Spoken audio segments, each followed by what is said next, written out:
Olá a todos! Vocês conhecem o desenvolvimento orientado a funcionalidades? Sabem como funciona? Venham comigo, meu nome é Carlos Futino e hoje vamos ver como esse processo inovador funciona. Olá a todos e todas! Hoje vamos explorar o conceito do FDD. O FDD, ou Desenvolvimento Orientado a Funcionalidades, é um método ágil altamente inovador. Trata-se de um processo iterativo e incremental que coloca grande ênfase na satisfação do cliente. No FDD, o trabalho é organizado em torno de funcionalidades. Uma funcionalidade é uma capacidade ou característica do software que pode ser claramente definida e implementada de forma independente. Em termos simples, é algo que o software deve ser capaz de fazer. No FDD, todo o planejamento gira em torno da lista de funcionalidades, e o desenvolvimento é conduzido por funcionalidades. Essas funcionalidades são criadas em um ciclo composto por duas etapas: concepção e planejamento, e construção. A primeira etapa envolve a compreensão do software a ser desenvolvido, enquanto na segunda etapa o software é de fato construído. Cada uma dessas etapas é subdividida em processos ou fases. Nessa etapa, vamos abordar os procedimentos relativos à etapa de construção. Rapidamente, a etapa de concepção e planejamento no FDD é composta por três processos: desenvolver modelo abrangente, criar lista de funcionalidades e planejar por funcionalidade. O primeiro processo tem como objetivo criar uma compreensão detalhada do problema a ser resolvido e do software a ser desenvolvido. Envolve a formação da equipe de modelagem, a condução de um walkthrough do domínio, o estudo de documentos, o desenvolvimento de modelos e o refino do modelo abrangente. A saída é um modelo abrangente do software e do problema, geralmente definido em ML. O segundo processo, criar lista de funcionalidades, ocorre após o término do processo anterior. Consiste em formar a equipe responsável por identificar as funcionalidades e, em seguida, construir a lista de funcionalidades a partir da análise do modelo abrangente. As funcionalidades são decompostas em áreas de negócio, atividades e funcionalidades específicas, segundo o padrão ação-resultado-objeto. O último processo, planejar por funcionalidade, visa priorizar e organizar as funcionalidades para criar um cronograma de projeto.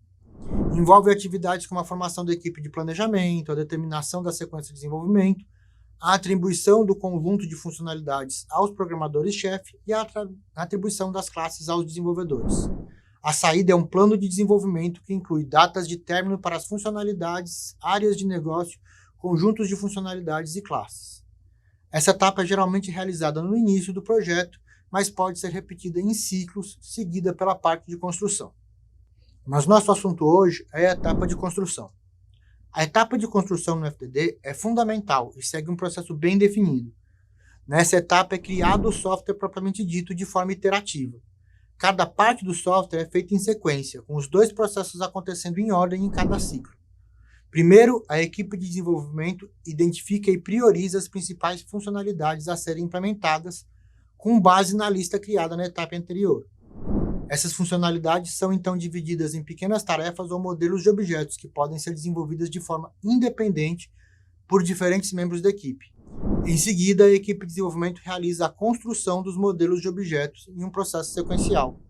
Cada modelo de objeto representa uma parte específica da funcionalidade global do sistema e é desenvolvido de forma colaborativa. Isso envolve a criação de diagramas de classe, a codificação das classes e métodos relacionados ao modelo de objeto e a realização de testes unitários para garantir a qualidade. À medida que os modelos de objetos são construídos, eles são integrados ao sistema em desenvolvimento, permitindo uma visão gradual e funcional do projeto. Essa abordagem incremental facilita a identificação precoce de problemas e ajustes à medida que o desenvolvimento avança, resultando em um produto final mais robusto e alinhado com as necessidades do cliente. Vamos agora observar os processos dessa fase um por um. O primeiro processo da fase de construção é chamado projetar por funcionalidade, ou desenhar por funcionalidade, dependendo do tradutor que vocês encontrarem. Nesse processo, vamos selecionar funcionalidades a serem desenvolvidas nesse ciclo. Geralmente, cada programador-chefe seleciona uma funcionalidade ou um conjunto de funcionalidades que utilize as mesmas classes. Para cada funcionalidade selecionada, o programador-chefe vai identificar os donos de classes envolvidos e montar a equipe de funcionalidade, que então fará os diagramas de sequência das funcionalidades. O critério de entrada é simplesmente o fato de termos completado o processo planejar por funcionalidade. Esse processo tem 7 tarefas. Formar a equipe por funcionalidade. Nessa tarefa, o programador-chefe identifica as classes que mais provavelmente são associadas à funcionalidade. Como o FDD trabalha com propriedade privada do código, os donos de cada classe identificada passam a fazer parte da equipe de funcionalidade, especificamente para essa funcionalidade. Deve-se tomar algum cuidado para não sobrecarregar programadores-chefe, selecionando múltiplas funcionalidades de cujo time ele tenha que participar. Conduzir o walkthrough do domínio. Essa tarefa é opcional e pode ser feita em paralelo com a próxima. Aqui, um especialista de domínio explica a funcionalidade para a equipe de desenvolvimento, as regras, objetos de dados e fórmulas necessárias para implementar a funcionalidade. Próxima tarefa, estudar documentos de referência. Essa tarefa também é opcional e também pode ser feita em paralelo com a anterior. A equipe estuda os documentos referenciados na lista de funcionalidades para procurar mais detalhes sobre a funcionalidade que vão desenvolver. Próxima tarefa é desenvolver diagramas de sequência. Para cada funcionalidade, a equipe de desenvolvimento desenvolve um diagrama de sequência UML.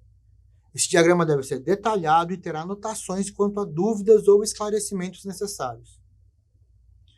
Refinar o modelo. Quaisquer mudanças ou acréscimos realizados no desenvolvimento são repassados para o modelo abrangente. Assim, se novas classes, novos métodos ou novos atributos foram criados, eles passam a fazer parte do modelo abrangente. Escrever prólogos de classes e métodos.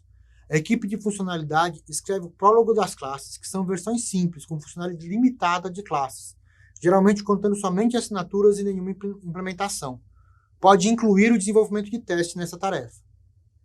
Conduzir inspeção do projeto. Nessa tarefa, a equipe, preferencialmente com a ajuda de outras equipes, verifica se o projeto criado atende às especificações da funcionalidade. Caso o projeto passe nessa inspeção, seguimos para o processo seguinte. Ao término desse processo, esperamos ter os seguintes elementos: uma descrição do pacote de projeto, ou seja, das funcionalidades escolhidas para a próxima versão, os requisitos referenciados nas funcionalidades, os diagramas de sequência e o modelo abrangente atualizado. O segundo processo da fase de construção é construir por funcionalidade. Esse processo é realizado para cada funcionalidade e é nele que efetivamente se implementa o software. Aqui se vai programar, testar e inspecionar o código para chegar-se a uma versão nova do software. O critério de entrada é simplesmente o fato de termos completado o processo projetar por funcionalidades. Esse processo tem 4 tarefas. Primeira tarefa é implementar classes e métodos. Os proprietários das classes implementam as mudanças necessárias para implementar as funcionalidades. Caso não se tenha criado testes ao projetar, eles são criados aqui. A próxima tarefa é conduzir a inspeção do código. Essa tarefa pode ser feita em paralelo com a de aplicar testes. A equipe de funcionalidade observa o código e procura erros no mesmo. Próxima tarefa é aplicar testes unitários. Essa tarefa pode ser feita em paralelo com a de conduzir a inspeção. Os testes são rodados sobre o código e veremos se ele está de acordo com o pedido. E por fim, promover a versão atual. É integrar o código da funcionalidade à versão principal do software. Ao final desse processo, a equipe terá uma versão nova de software. Assim, chegamos ao final dessa aula sobre o FDD. O que vimos hoje? Vimos que o FDD é dividido em concepção e planejamento e construção. E vimos que a etapa de construção é dividida em 2 processos: projetar por funcionalidade e construir por funcionalidade. Vimos também quais são as atividades de cada um desses processos. Ok, pessoal, então o que eu vou pedir agora? Vou pedir para vocês entrarem na plataforma, lerem o texto de aprofundamento e responderem as questões do quiz. Vou pedir também para vocês responderem a pergunta central do fórum e deixarem um comentário na resposta de pelo menos 2 colegas. Ficamos por aqui e até mais.